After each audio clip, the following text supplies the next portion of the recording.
মানে তৃণমূলে এই ২৬-এর নির্বাচনে আদি বনাম আদির দ্বন্দ্ব মাথা ব্যথার কারণ হতে পারে আদি নব্য এই দুটোর দ্বন্দ্বের মতোই।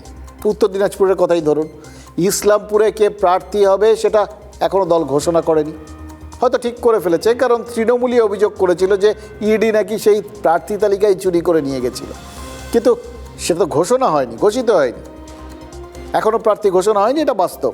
আর সেই বাস্তবের মাটিতে ইসলামপুরে তিনজন প্রার্থী ময়দান নেমে গেছেন, মানে ফাঁকা মাঠ পেয়েছেন, ফাঁকা রাখতে দেননি।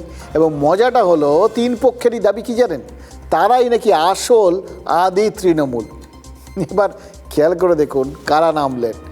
এই যে ইসলামপুরের বর্তমান বিধায়ক আব্দুল করিম চৌধুরী, 11 বারের বিধায়ক, দলের অন্যতম প্রবীণ আর বর্ষিয়ান সদস্য, তাই বারবার বিতর্কে জড়ালেও এই আদি নেতাকে বাদ দেয়নি দল।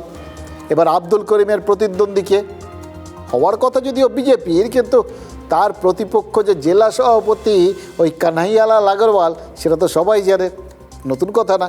আর সেই কানাইয়ালাল আগরওয়াল তিনিও প্রার্থী হবেন বলে আদা জল খেয়ে ইতিমধ্যেই মাঠে নেমে গেছেন। নিজে সরাসরি বলছেন না, কিন্তু তার উপস্থিতিতে প্রার্থী হওয়াটা প্রায় ঘোষণা করে দিচ্ছেন তার অনুগামীরা, যেটা দেখে আবার আব্দুল করিমের অনুগামীরা ক্ষেপে লাল। এই লাল রঙটা অবশ্য পছন্দ করেন না তারা। হ্যাঁ, এরই মধ্যে আরেক আদি নেতা বক্সিং রিংয়ে নেমে গেছে।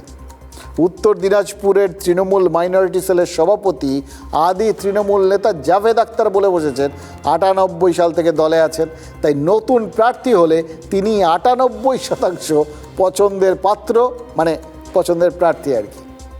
এবারে এসব দেখে শুনে জর্জ বার্নার্ড শ থেকে সুকুমার রায় সবই তো মনে পড়ে যাচ্ছে।